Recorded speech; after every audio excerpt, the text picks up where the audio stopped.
Lecture 45 part 1। इस lecture में हम लोग कॉन्सेप्ट पढ़ेंगे और क्वेश्चंस बनाएंगे। ठीक है।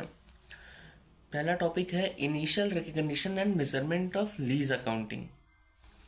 लीज अकाउंटिंग कैसे करते हैं, उसका इनिशियल मेजरमेंट और सब्सिक्वेंट मेजरमेंट, वो सब बारे में बात करने वाले हैं। तो इनिशियल मेजरमेंट क्या होता है? पहला तुम अकाउंटिंग कैसे करते हो इंडिया 116 में? कुछ नहीं करते हैं भाई। AS19 में हम लोग लाइबिलिटी एसेट क्रिएट नहीं करते थे, इसमें अब उसको जो वही गलती कर देते थे तो यहाँ क्रिएट कर रहे हैं। तो और ये सारा बात तो लेसी के ही बुक्स में लिखाएगा, क्योंकि सिंगल अकाउंटिंग लेसी को मिलता है कंपलसरी। लेकिन लेसर तो अभी भी ऑपरेटिंग लीज या फाइनेंस लीज कर सकता है। तो लेसी क्या अकाउंटिंग करता है initially? ROU asset account debit to LL account. ROU मतलब right of use asset account debit to lease liability account. तो ये तो एंट्री होता है। मेजरमेंट क्या अमाउंट पे लिखते हो?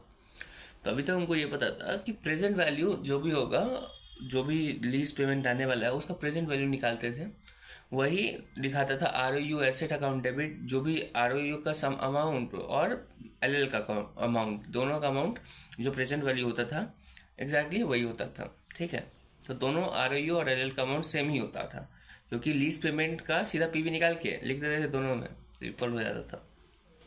लेकिन ऐसा नहीं है।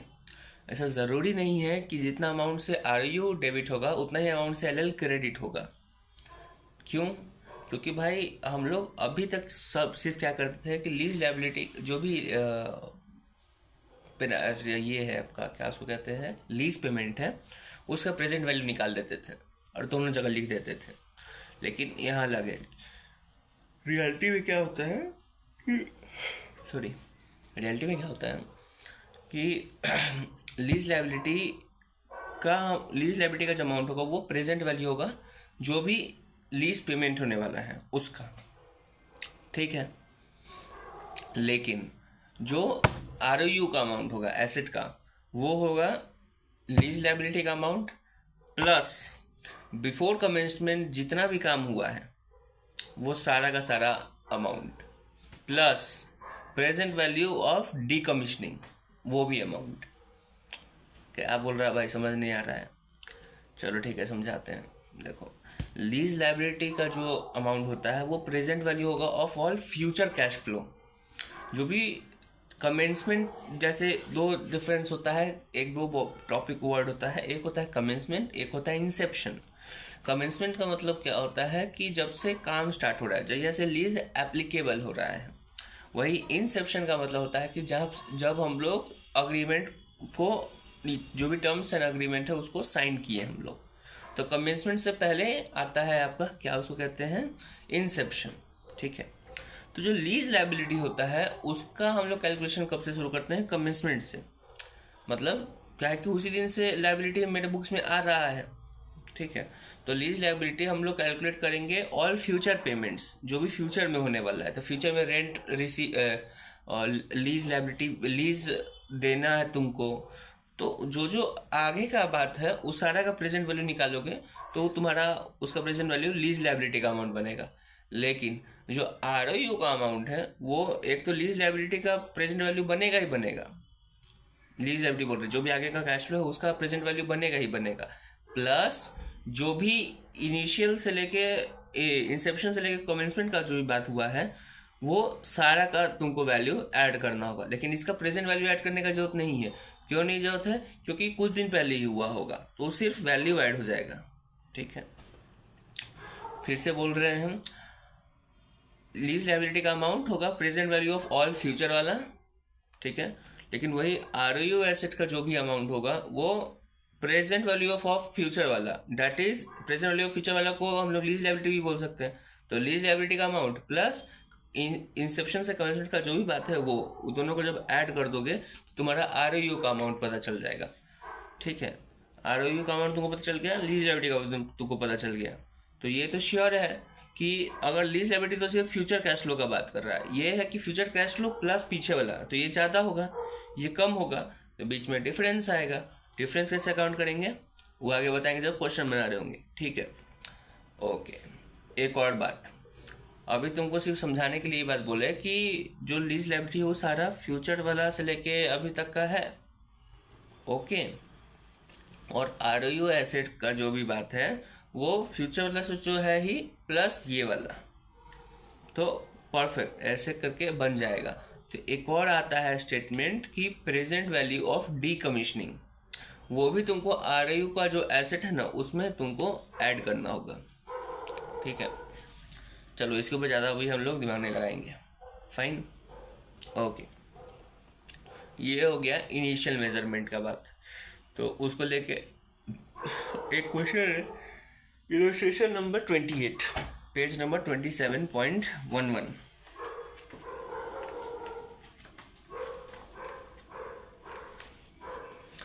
Entity Y and Z execute करता है 12 साल का लीज, ठीक है, जिसका टर्म्स साइन हुआ है 1 जनवरी 2016 को। इंसेप्शन डेट 1 जनवरी 2016, टाइम पीरियड है लीज पीरियड 12 साल, वाई और जेड के बीच का है। वाई और जेड लेसर और लेसी कौन है नहीं पता है। लीज कमेंसमेंट हुआ है 1 फरवरी 2016 को। कमेंस हो रहा है मतलब लीज एप्लीकेबल हो रहा है 1 फरवरी 16 से, लेकिन इंसेप्शन हुआ है 1 जनवरी 16 को। Entity Y must pay Z the first monthly rental payment. Y must pay Z rental, मतलब वाई पे करेगा रेंट टू जेड, तो रेंट कौन पे करता है, लेसी, तो वाई हमारा लेसी है। Y must pay Z first monthly rental payment of 10,000 upon execution of lease, मतलब जब लीज एग्जीक्यूट हो रहा है तब जाके 10,000 रुपया वो वाई जेड को दे रहा है। तो एग्जीक्यूशन कब होता है, एग्जीक्यूशन तब होता है जब इंसेप्शन हुआ। एग्जीक्यूशन मतलब अग्रीमेंट कब साइन हुआ, तो इंसेप्शन का जो डेट होता है उसी को हम लोग कहते हैं एग्जीक्यूशन, ओके। तो 10,000 रुपया वो दिया इंसेप्शन पे, कमेंसमेंट पे नहीं, मतलब 1 जनवरी को दिया, 1 फरवरी को नहीं। Z will pay entity Y cash incentive to enter into lease payable upon lease execution. Z जो लेसर है Y को दे रहा है इंसेंटिव, कब दे रहा है, इंसेप्शन पे दे रहा है। क्या बोला, एग्जीक्यूशन पे दिया, मतलब वो इंसेप्शन पे दिया 50,000 रुपया, ठीक है। Y इनकर कर रहा है 1,000 इनिशियल डायरेक्ट कॉस्ट, ठीक है। इनिशियल डायरेक्ट कॉस्ट मतलब कमेंसमेंट से पहले, ठीक है। अब तुम कंफ्यूज हो रहा होगा, समझा देते रुक जाओ। एंटिटी वाई इनकर कर रहा है 1,000 initial direct cost which are payable on 1 February 16। ये क्या बोला, 1 फरवरी 16 जिन कमेंसमेंट हो रहा है उस दिन 1,000 रुपया। Entity Y calculated initial liability as initial lease liability as present value of this using incremental borrowing rate explicit this the initial lease liability is 8,50,000। Question ही तुमको निकाल के दे दिया है लीज लाइबिलिटी, और लीज लाइबिलिटी क्या होता है तुमको तो पता है, वो प्रेजेंट वैल्यू होता है फॉल फ्यूचर कैश फ्लो। तो वही आगे ऊपर भी लिखा हुआ present value of the lease payment discounted using its incremental borrowing because this. तो तुमको लीज लाइबिलिटी का अमाउंट दिया हुआ 8,50,000। How would lessee company measure and record this lease, मतलब तुमको निकालना है आरओयू एसेट का अमाउंट और एक एंट्री देना है, क्योंकि तुमको एलएल का अमाउंट दिया हुआ है, ठीक है। तो हम लोग आरओयू का निकालेंगे। आरओयू का क्या होता है फॉर्मूला, आरओयू एसेट का फॉर्मूला है एक तो लीज लाइबिलिटी का amount that is present value of सब, तो लीज लाइबिलिटी का अमाउंट 8,50,000 लिख दिए, पेज नंबर 25 कॉपी। उसमें प्लस करेंगे हम लोग जो भी बिफोर कमेंसमेंट हुआ। तो क्या हुआ बिफोर कमेंसमेंट, एक तो 10,000 रुपया दिए थे इंसेप्शन पे, वो लिखो तो प्लस हुआ। इंसेंटिव मिल रहा है किससे, लेसर से, तो वो हम माइनस करते, तुमको तो पता है, तो माइनस। और इनिशियल डायरेक्ट कॉस्ट वो कमेंसमेंट के दिन हुआ है, तो हम लोग प्रेजेंट वैल्यू निकाले होंगे वो ईयर एंड 1 तारीख जो 1 फरवरी को हम लोग प्रेजेंट वैल्यू निकाल रहे हैं। तो प्रेजेंट वैल्यू किसका, जो ईयर एंड 1 साल के बाद से जो जा रहा है उसका प्रेजेंट वैल्यू निकालते हैं ना। तुमको तो पता है कि ईयर 1 एंड, इस दिन तो डे 0 है, ईयर 0 है, ईयर 1 एंड पे तुम डिस्काउंट करना शुरू करते हो, तो ये तो पहले ही मिल रहा है, तो इसका प्रेजेंट वैल्यू तुमको निकालने का जरूरत ही नहीं है, राइट। तो ये एलएल में जाएगा ही नहीं। एलएल में क्या जाता है, जो फ्यूचर का प्रेजेंट वैल्यू हम लोग कैलकुलेट कर रहे होते हैं। ये जो इनिशियल डायरेक्ट कॉस्ट है वो तो उसी दिन का है, ये फ्यूचर का तो है ही नहीं, तो ये भी ऐड होगा आरओयू एसेट में, ठीक है। तो ऐड हुआ, तो टोटल वैल्यू आरओयू एसेट का क्या हुआ, 8,11,000 रुपया, ठीक है। ROU एसेट अकाउंट डेबिट हुआ 8,11,000 से और लीज लाइबिलिटी हुआ 8,50,000 से। तो भाई दोनों में तो वैल्यू डिफरेंट है, तो कैसे अकाउंटिंग होगा? बहुत ईजी है, लेसी का अकाउंटिंग कर रहे हो, ठीक है। तो ये जब तुम लिख दिया ROU टू LL, तो बस कुछ नहीं देखना है तुमको, देखना क्या है कि कितना पेमेंट किया है, कितना पेमेंट आया है। पेमेंट हमारा क्या है 10,000 और 1,000 कमिटमेंट से पहले, तो वो लिख दो टू कैश 11,000, और उधर से कैश कितना आया है 50,000। तो ऐसे करके जब एंट्री बनाओगे तो एंट्री परफेक्ट बन जाएगा, ठीक है। देखो रेड पेन से भी लिखा हुआ है साइड में 10, 50, 1,000 के में कि these impact ROU asset only and not LL। Why? As they are not for future. वो फ्यूचर का नहीं है, वो सब फ्यूचर का कैश फ्लो नहीं है, वो सब वो सारा कैश फ्लो है तुम्हारा या तो कमेंसमेंट या कमेंसमेंट से पहले का। तो एग्जैक्ट बैठ गया डेफिनेशन पे, ठीक है। तो ये तो तुमको कॉन्सेप्ट तुमको याद रखने के लिए सब बात हम बता दिए हैं कि फ्यूचर का और फ्यूचर का से पहले। लेकिन जो बुक में लिखा हुआ है एग्जैक्टली कि फॉर्मूला में, वो क्या है? ROU asset equal lease liability का अमाउंट प्लस एडवांस जो भी उसको मिल रहा है। एडवांस क्या होता है? लेसी जो दे रहा है, एडवांस कब देगा? कमिटमेंट से पहले, तो इसलिए एडवांस। फिर IDC initial direct cost, lease लेने से के लिए हम लोग कुछ रजिस्ट्रेशन फीस या समथिंग समथिंग देंगे, तो इनिशियल डायरेक्ट कॉस्ट है, वो भी कमेंसमेंट पे होता है। और लीज इंसेंटिव मिल रहा होता है, वो भी इंसेंटिव जनरली पहले ही मिलता है, तो हम लोग उसको माइनस करते हैं, ठीक है, और उसी टाइम उसको माइनस कर देते हैं, परफेक्ट। और एक और चीज़ होता है वो है प्रेजेंट वैल्यू ऑफ डीकमिशनिंग, उसको प्लस करना होता है। प्रेजेंट वैल्यू ऑफ डीकमिशनिंग क्यों करते हैं? वही हमारे कॉन्सेप्ट पे चलो, क्योंकि डीकमिशनिंग बाद में होगा, ट्रू, तो वो तो लीज लाइबिलिटी में ही ऐड हो जाएगा। एक तो लीज लाइबिलिटी में ऐड होगा ही, प्लस ROU में भी ऐड हो जाएगा, क्योंकि लीज लाइबिलिटी का अमाउंट हम लोग इसमें ऐड किए हुए हैं, परफेक्ट। आ गया समझ में?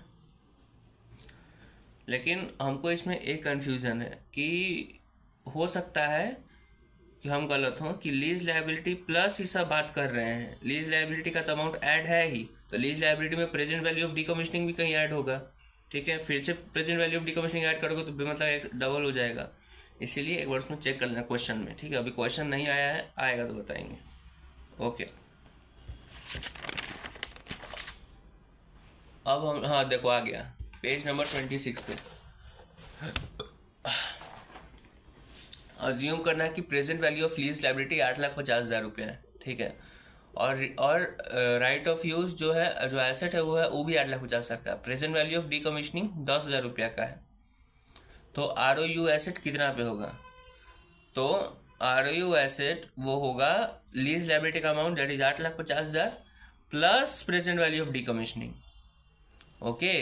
तो इससे क्या समझ में आया? अभी जो क्वेश्चन हम बोले थे कि हो सकता है कि लीज लाइबिलिटी में वो अमाउंट एडेड हो और फिर से हम लोग ऐड कर रहे हो, तो इससे एक बात क्लियर हो गया कि डीकमिशनिंग का जो भी अमाउंट होता है उसको लीज लाइबिलिटी में हम लोग अमाउंट, जब लीज लाइबिलिटी का जब प्रेजेंट वैल्यू निकाल रहे होते हैं तो ये क्या उसको कहते हैं, डीकमिशनिंग को प्रेजेंट वैल्यू उसमें ऐड नहीं करते लीज लाइबिलिटी में, ठीक है। इसलिए देखो 8,50,000 में यहाँ पे एक्सक्लूसिव सोच रहा है कि अच्छा उसमें 10,000 रुपये इंक्लूड नहीं है, इसीलिए। नहीं तो अगर इंक्लूड होता तो ROU asset is equal to lease liability हो जाता, लेकिन यहाँ पे इंक्लूड नहीं है, इसलिए ROU एसेट में ऐड कर रहा है, ठीक है।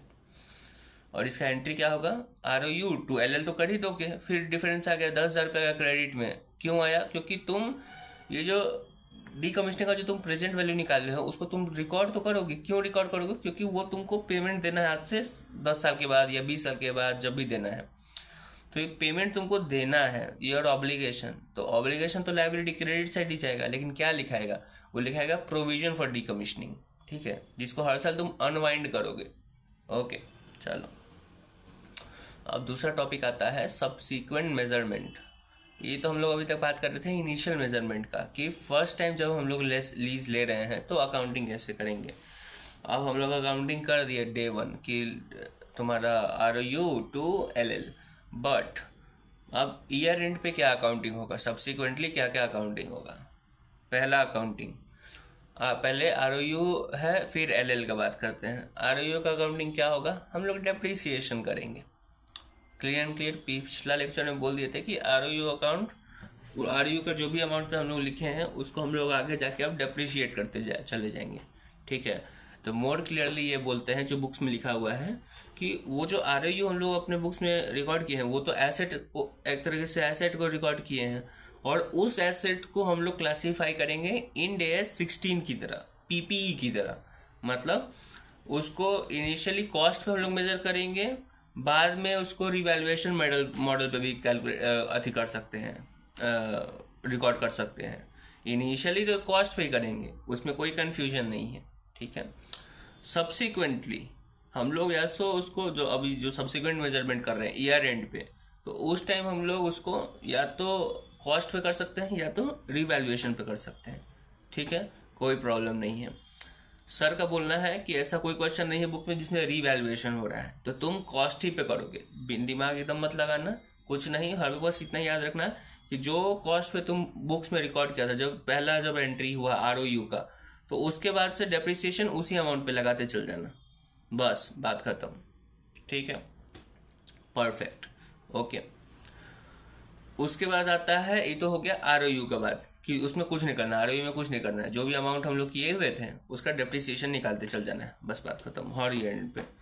अब बात करते हैं लीज लाइबिलिटी का। लीज लाइबिलिटी का जो अमाउंट हम लोग रिकॉर्ड किए हैं प्रेजेंट, जो भी प्रेजेंट वैल्यू है उसका क्या करना है, कुछ नहीं करना है, उसको तो रिकॉर्ड किया प्रेजेंट वैल्यू पे। हर ईयर एंड पे हमको एक तो इंटरेस्ट अनवाइंड करना पड़ेगा, काहे कि उसको हमको टोटल जो फ्यूचर वैल्यू है पेमेंट या लीज लाइबिलिटी का वहां तक पहुंचाना है, तो एक तो इंटरेस्ट अनवाइंड होगा।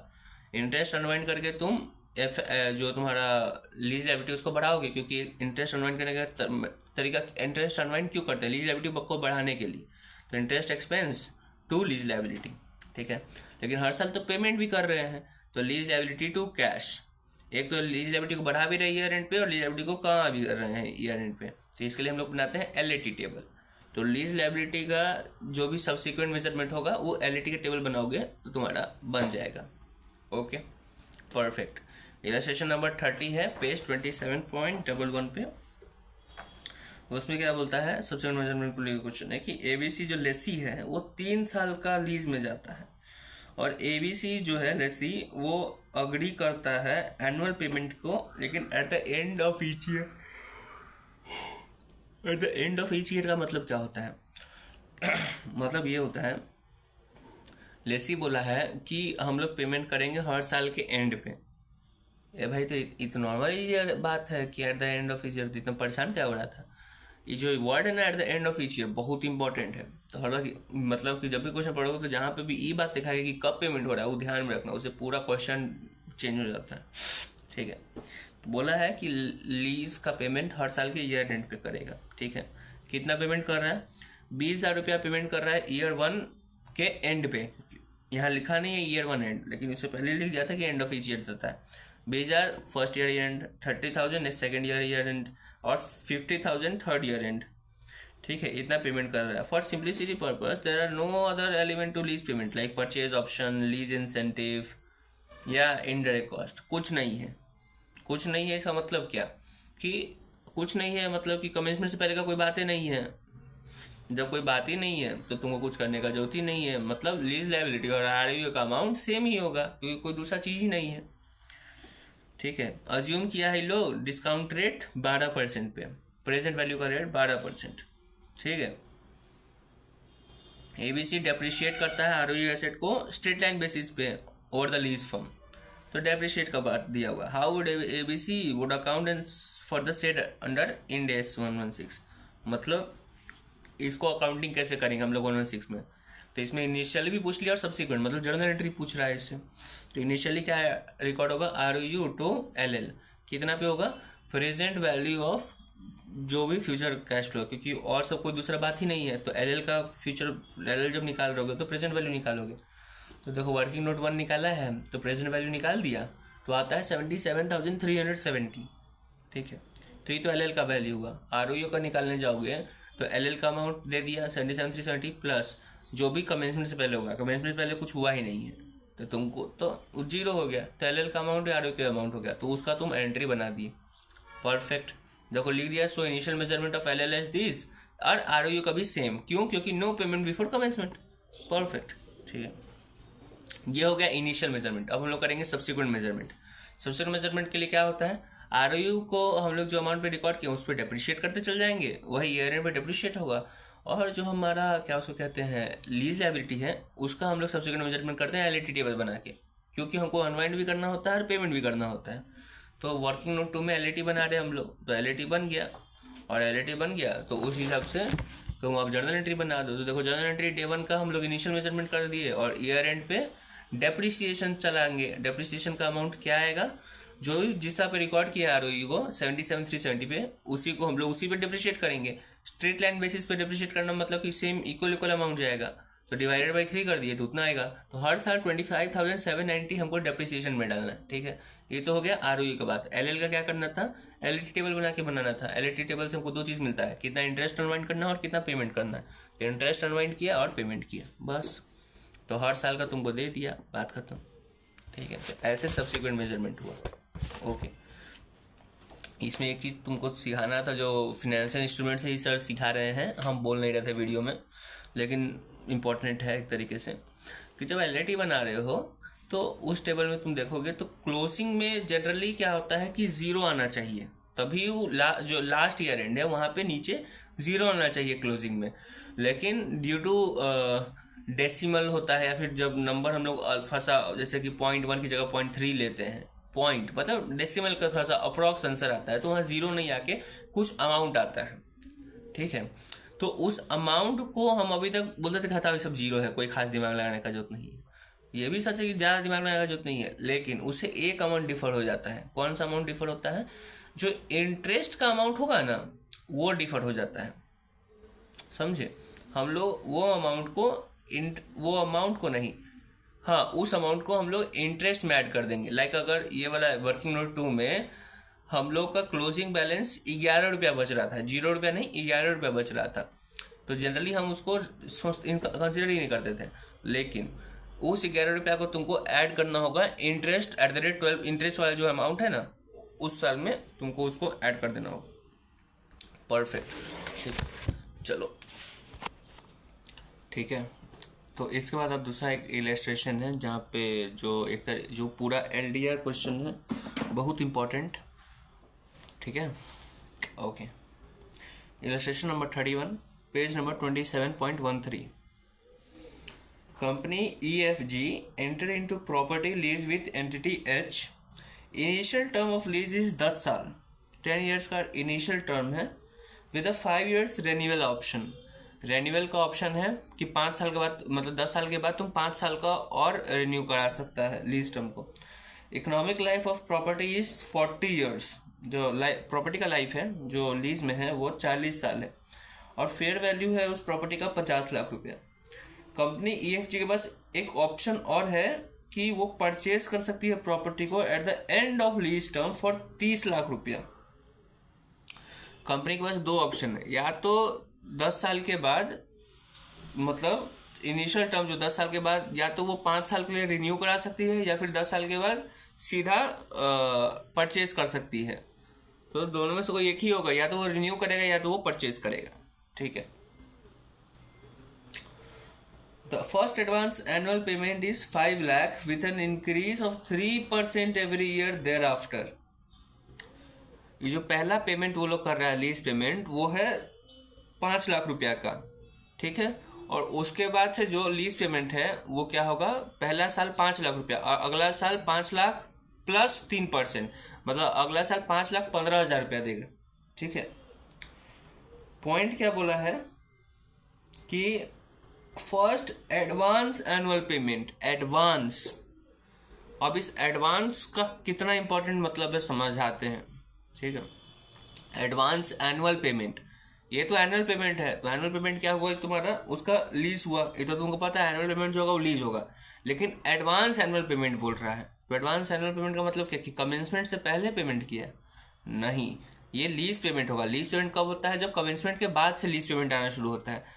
लेकिन लीज पेमेंट हमारा ड्यू कब होना चाहिए, जनरली वो ईयर एंड पे ड्यू होना चाहिए, क्योंकि 1 साल अगर हम लोग काम किए उस एसेट का, तो उस 1 साल के ऊपर उसको हम अथी देंगे, क्या उसको कहते हैं, लीज देते हैं। लेकिन यहाँ क्या बोल रहा है कि एडवांस एनुअल पेमेंट मतलब कमेंसमेंट डेट पर ही, जिस दिन पहला दिन है उसी दिन वो पेमेंट कर रहा है 1 साल जो वो लोग एसेट यूज करेगा, तो 1 साल के बाद जो उसको पेमेंट देना चाहिए था वो पहला ही दिन दे रहा है।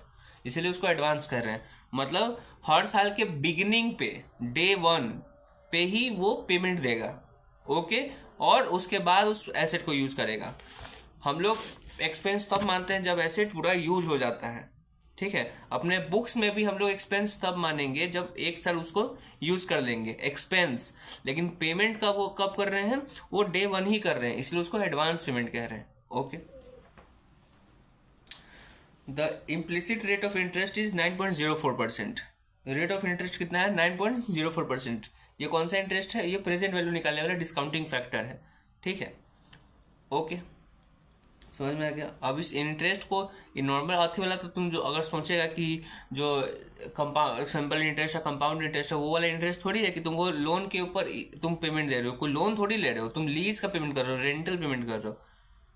कंफ्यूज मत होना, बस इसलिए बता दिए, होगा भी नहीं। NDDH gives company EFG an incentive of 2 lakh रुपया। ठीक है,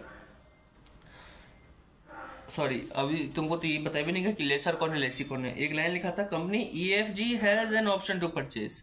ऑप्शन टू परचेज ईएफजी के पास है, तो पहले से रखा है किसका, ये टोटल एच का होगा। ईएफजी तो लीज पे ले रहा है, तो लेसी है ईएफजी। ठीक है, NDDH gives company EFG an incentive of 2 lakh payable at beginning of year 2। It is used for normal tenant improvement. समझ में आया। एनडीडीएच जो लेसर है वो लेसी को दे रहा है, क्या उसको कहते हैं, इंसेंटिव दे रहा है 2 लाख रुपया का।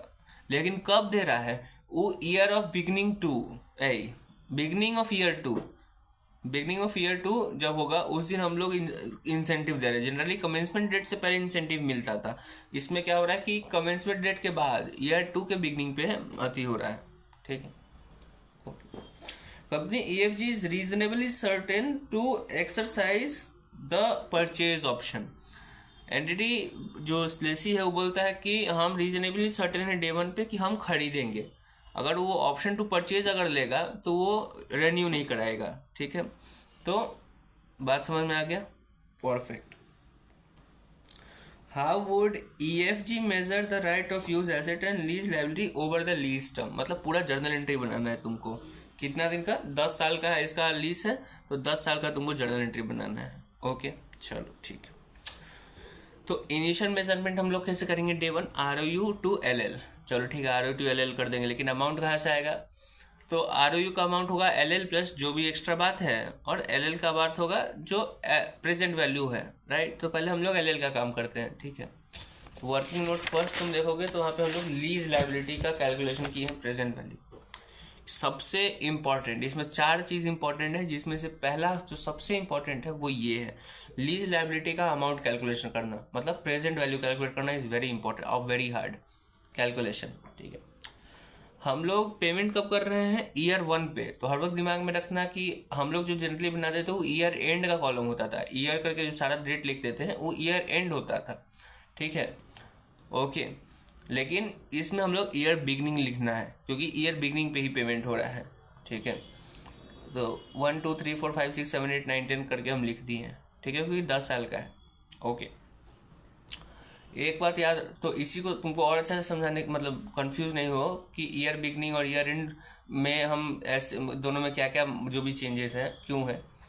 ईयर बिगनिंग फर्स्ट, जो ईयर 1 के बिगनिंग पे हम लोग जो पेमेंट कर रहे हैं डे 0 पे, वो 5 लाख रुपया है। तो ईयर बिगनिंग 1 का मतलब ईयर 0 ही होता है। अगर ईयर सेकेंड ईयर बिगनिंग का मतलब क्या होता है, ईयर 1 का एंड। देखो 1 के सामने 2 लिखा हुआ है ना, ईयर एंड अगर 1 है तो date is equal to year 2 beginning. Okay, ठीक है।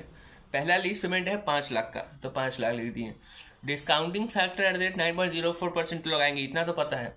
लेकिन जो पहला डिस्काउंटिंग फैक्टर होगा वो क्या होगा, 0.917 होगा या फिर 1 होगा, 1 होगा। वो हम लोग ईयर एंड 1 पे हम लोग 1 साल के बाद का प्रेजेंट वैल्यू निकालते थे, लेकिन ये तो हम डे 0 ही हम प्रेजेंट वैल्यू निकालते। तो डे 0 प्रेजेंट वैल्यू का फैक्टर क्या होता है, 1 ही होता है ना। जब भी ईयर 0 करते थे तो हम लोग डिस्काउंटिंग फैक्टर 1 लिखते थे, लेकिन ओके ये तो लिखते थे, तुमको पता है।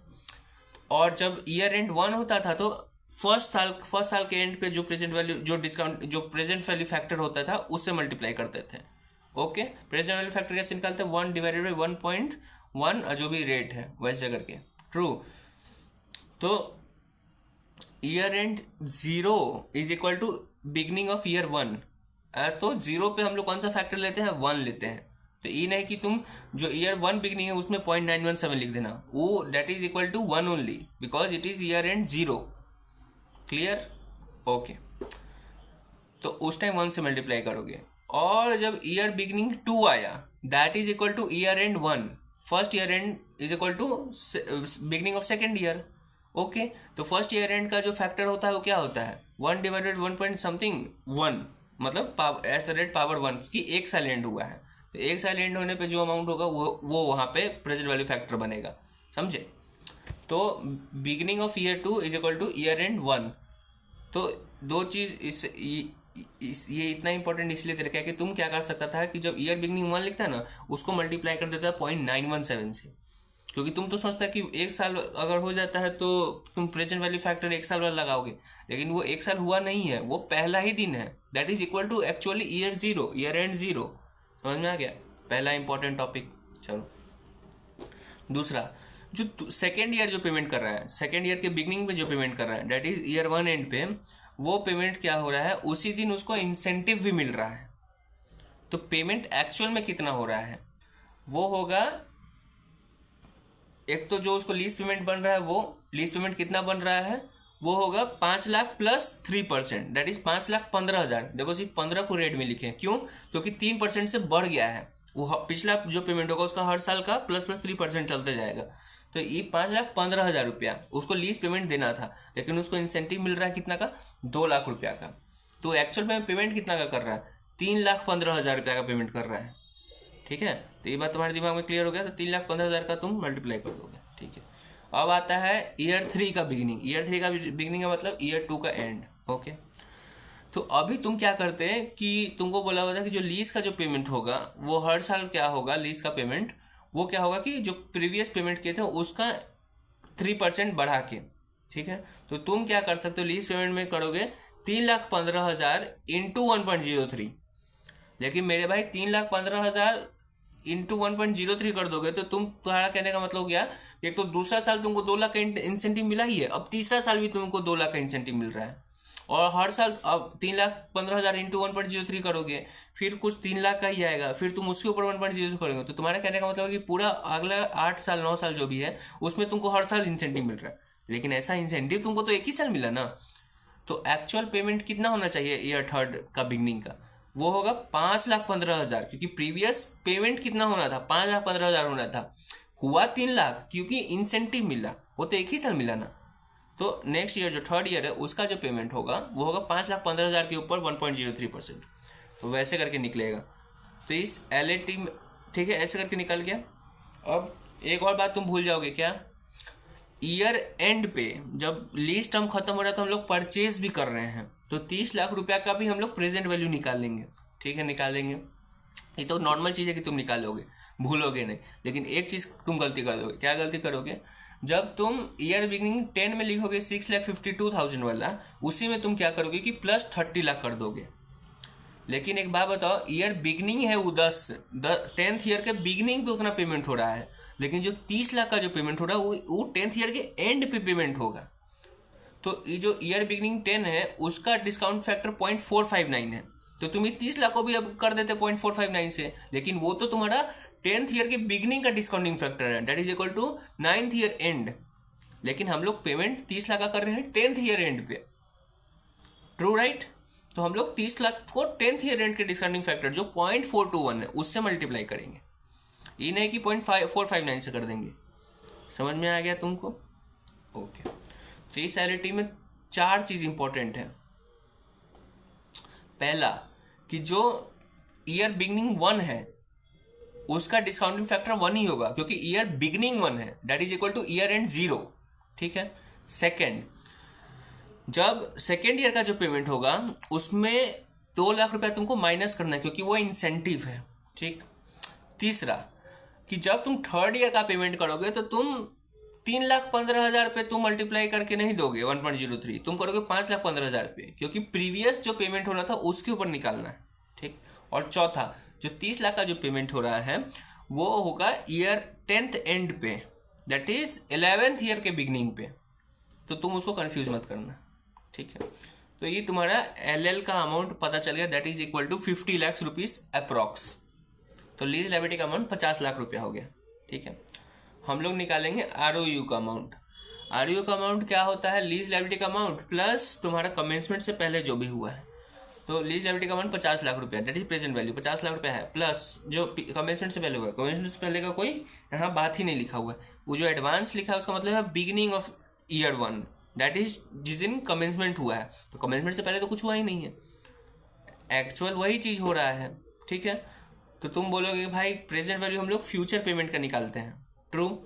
तो वही तो किए हो तुम, 5 लाख पे फ्यूचर पेमेंट का तुम कहाँ प्रेजेंट वैल्यू निकाल रहे हो, तुम तो 1 से मल्टीप्लाई कर रहे हो, उसका 5 लाख प्रेजेंट वैल्यू थोड़ी निकाले हो, तो एक्चुअल जो है सो है ही। तो एग्जैक्टली वही चीज़ है, समझ में आ गया तुमको। और हम लोग जब अथी का बात करते हैं, क्या बात करते हैं, किसका, आरओयू का, वो क्या बोलते हैं कि एलएल प्लस जो भी बात है, और एलएल क्या होता है, present value of future cash flow, और प्लस तुम करते थे जो भी कमेंसमेंट या कमेंसमेंट से पहले होता था, तो वो तब करते थे जब लीज लायबिलिटी हम लोग प्रेजेंट वैल्यू निकालते हैं फ्यूचर का, तो ईयर एंड से जो भी पेमेंट आता था उसको हम लोग प्रेजेंट वैल्यू पे लाते थे, और उसके बाद जिस दिन कमेंसमेंट का जिस बात हुआ है उसको भी ऐड करते थे, ठीक है। एक तो आगे का सारा बात का अमाउंट ले आए आज के दिन, और आज का दिन जो हुआ है तो दोनों को ऐड करते थे, ठीक है। लेकिन इसमें 5 लाख रुपया हो रहा है, वो इसी दिन तो पेमेंट हो रहा है, और इसका प्रेजेंट वैल्यू 5 लाख का तो हम लोग निकाल नहीं रहे हैं, परफेक्ट। तो ये डेट ऑफ कमेंसमेंट में 5 ही लाख रुपया हुआ है ना, तो तुमको कंफ्यूज होने का फिर जरूरत नहीं है, ठीक है। तो तुमको प्रेजेंट वैल्यू तो निकाल दिया तुम, ठीक है, पूरा 50 लाख तुमको मिल गया, प्लस जो कमेंसमेंट से पहले हुआ है, कमेंसमेंट से पहले कुछ हुआ ही नहीं है, ये जो एडवांस हो रहा है तो कमेंसमेंट के दिन हो रहा है, तो कुछ हुआ ही नहीं, तो कुछ होगा ही नहीं। तो आरओयू का अमाउंट और तुम्हारा इसका अमाउंट क्या नाम है, लीज लायबिलिटी का, दोनों का अमाउंट सेम होगा, 50 लाख रुपया 50 लाख रुपया, परफेक्ट। तुम जब जर्नल एंट्री देखोगे, इसका जर्नल एंट्री कहाँ दिया हुआ है, जर्नल एंट्री हाँ दिया हुआ है यहाँ पे पेज नंबर 27 पे, आरओयू टू एलएल 50 लाख रुपया, ठीक है। हम लोग इनिशियल मेजरमेंट कर दिए, परफेक्ट। चलो अब हम लोग करेंगे सब्सिक्वेंट मेजरमेंट अगला 10 साल तक के लिए, ठीक है। तो जब सब्सिक्वेंट मेजरमेंट करते हैं तो क्या होता है, आरओयू एसेट पे हम लोग क्या करते हैं, आरओयू एसेट को हम लोग डेप्रिशिएट करते हैं, ठीक है, और कॉस्ट मॉडल पे डिप्रिशिएट करते हैं, ठीक है। ये तुमको ही पता है, कॉस्ट मॉडल पे ही हम लोग मतलब रिकग्नाइज करते हैं, और कॉस्ट मॉडल पे रिकग्नाइज करना मतलब कि जो जो डेप्रिशिएट करके जो वैल्यू आ रहा है वो करेंगे, ट्रू। इसमें डेप्रिसिएशन का कोई बात नहीं बोला है, ठीक है। तो तुम कैसे डेप्रिशिएट करोगे भाई, over the low lease time है उस पर डेप्रिशिएट कर दो, 10 साल का टाइम है तो उसको कर देंगे डेप्रिशिएट। अरे लड़के यहाँ पे याद है तुमको कि लीज टर्म जब कैलकुलेट कर रहे थे, जब कॉन्सेप्ट पढ़े थे, उसमें क्या लिखे थे, एक तो base term plus the renewal period if there is reasonable certainty that he will renew, plus cancellation, plus option to purchase वाला टाइम, समझे। यहाँ पे हमको ऐड करना होगा, 10 साल तक का तो सिर्फ लीज टर्म है, लेकिन हम परचेज भी तो कर रहे हैं, तो मेरा टोटल लाइफ कितना है, लीज जो हमारा एसेट है उसका लाइफ कितना हुआ, 40 साल हुआ ना, तो डेप्रिसिएशन 40 साल पे करेंगे। 10 साल लीज पीरियड है, लेकिन हम तो खरीदने वाले हैं उसको, तो डे 1 से पता खरीदने वाले हैं, तो उसको डेप्रिशिएट तो हम लोग करेंगे 40 साल पे। तो जो पहला एंट्री होगा सब्सिक्वेंट मेजरमेंट का ईयर 1 एंड पे, वो होगा डेप्रिशिएट करके, तो डेप्रिसिएशन 40 साल पे होगा। देखो रेड पेन से लिखा भी हुआ है, depreciate for 40 years as certain to purchase. ROU का तो तुम निकाल दिया सब्सिक्वेंट मेजरमेंट। एलएल का सब्सिक्वेंट मेजरमेंट निकालने के लिए क्या करना होता है, एलआईटी बनाना होता है। क्यों, क्योंकि अनवाइंड का अमाउंट निकालना होता है, अनवाइंडिंग इंटरेस्ट का और प्रिंसिपल पेमेंट और रीपेमेंट का, ठीक है। तो उसका अमाउंट निकाल देंगे, तो एलआईटी बना दो LIT, very easy, that is not very easy. इसका सारा वर्किंग नोट में ही सारा इंपॉर्टेंट है। एलआईटी कैसे बनेगा, पेज नंबर 29 पे आओ, ठीक है। ईयर बिगनिंग 1 2 3 4 5 6, क्योंकि पेमेंट तो ईयर बिगनिंग पे हो रहा था, अभी तक ईयर एंड पे पेमेंट होता था, इसलिए ईयर एंड पे डेट सारा लिखते थे एलआईटी के लिए भी, लेकिन तो बिगनिंग में हो रहा है, ठीक है। ईयर बिगनिंग लिख दिया 1 2 3 4 5 6, ओपनिंग लिख दिया। ओपनिंग के बाद हम लोग क्या लिखते थे, interest at the rate EIR या फिर जो भी इंटरेस्ट रेट, उसके बाद दूसरा कॉलम रीपेमेंट, फिर क्लोजिंग। लेकिन तुम यहाँ क्या देख रहा होगा, बिगनिंग, ओपनिंग, रीपेमेंट पहले आ गया, फिर कुछ बैलेंस का कॉलम आया, फिर अनवाइंड इंटरेस्ट का आया, फिर क्लोजिंग आया। तो पूरा उल्टा हो गया, पहले इंटरेस्ट आना था, लास्ट में इंटरेस्ट आ गया, रिपेमेंट लास्ट में आना था, पहले ही रिपेमेंट आ गया। क्यों हुआ ऐसा, बताते हैं।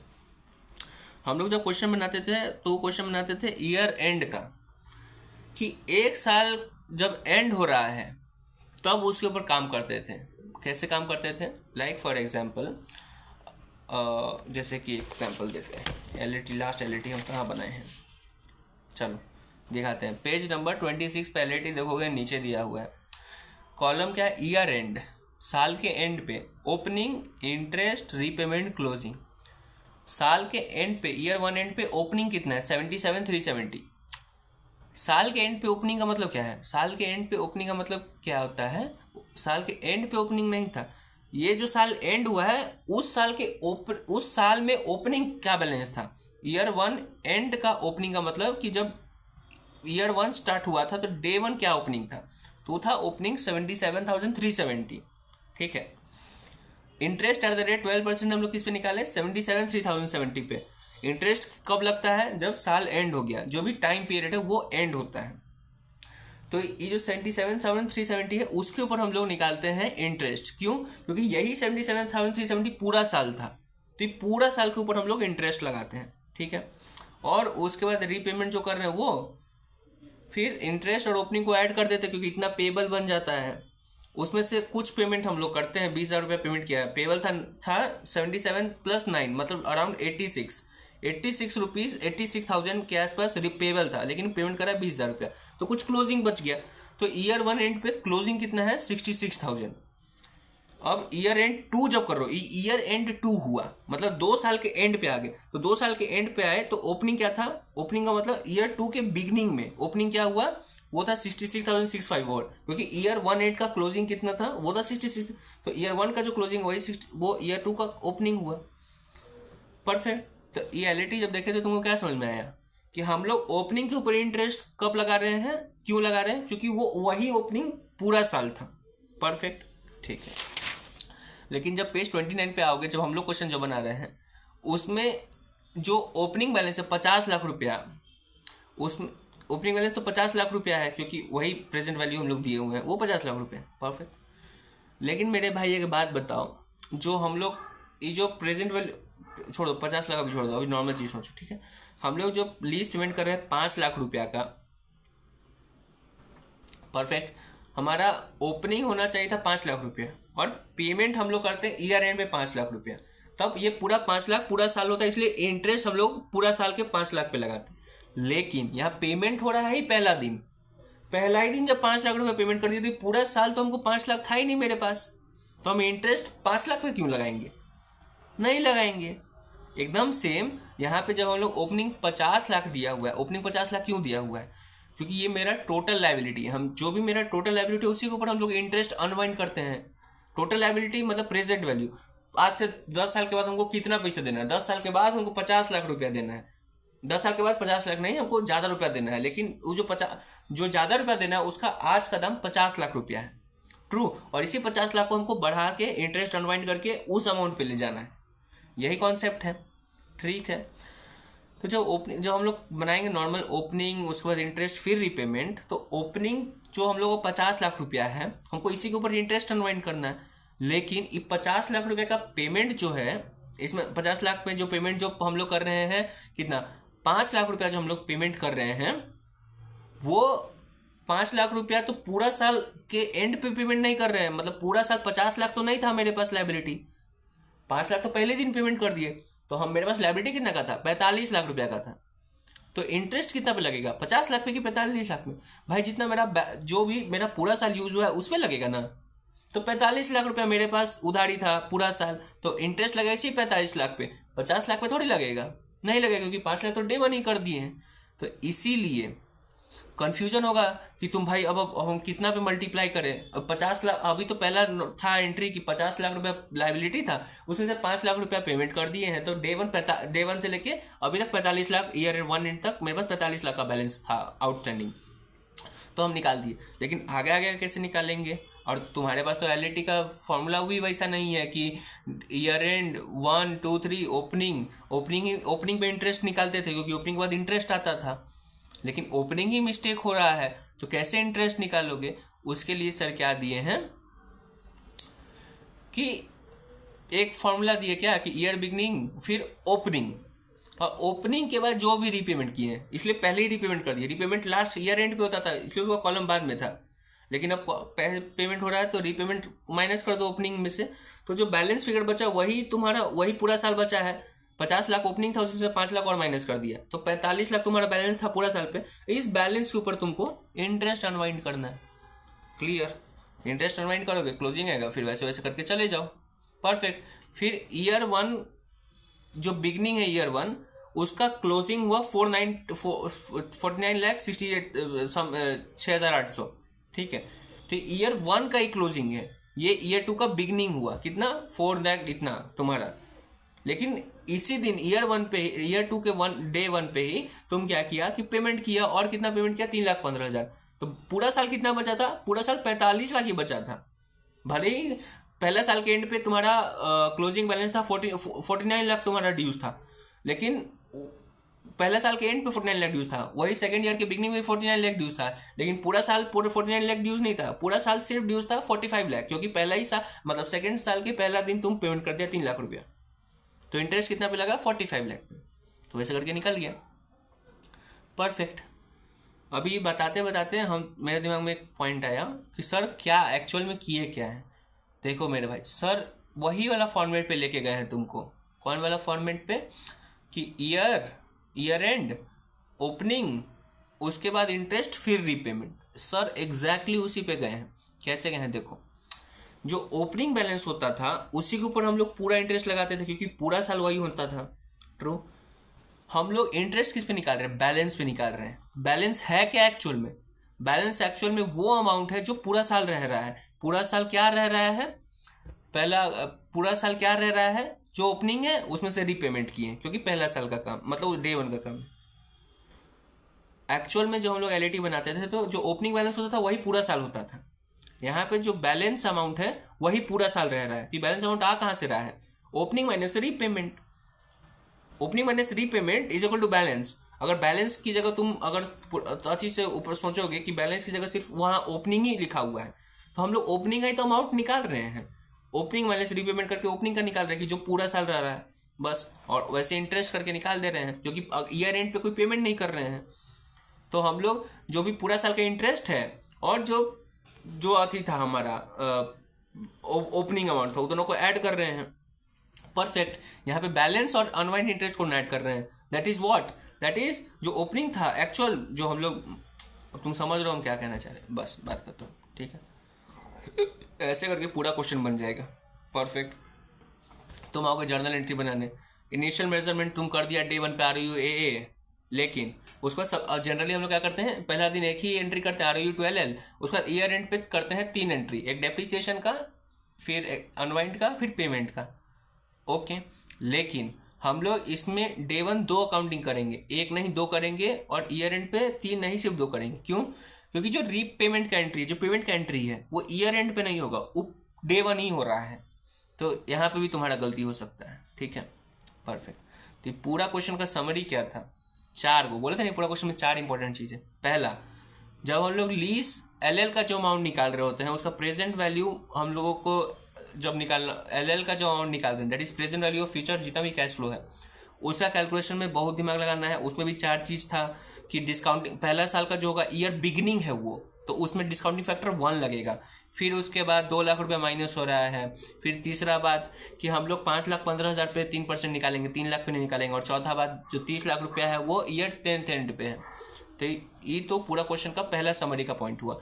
दूसरा पॉइंट क्या था कि डेप्रिसिएशन 10 साल में नहीं लगाएंगे, 40 साल भी लगाएंगे, क्योंकि सर्टेनिटी हम लोग है कि 40 साल तक हम लोग उसको रखेंगे अब, राइट, क्योंकि खरीदने वाले हैं। तीसरा पॉइंट है कि एलईटी का नया फॉर्मेट बनेगा, क्योंकि ये ईयर एंड का क्वेश्चन नहीं, ईयर बिगिनिंग का क्वेश्चन है। और चौथा, जब जर्नल एंट्री बना रहे होगे पूरा साल का, तो जो पेमेंट एंट्री होगा वो डे 1 होगा, पेमेंट एंट्री।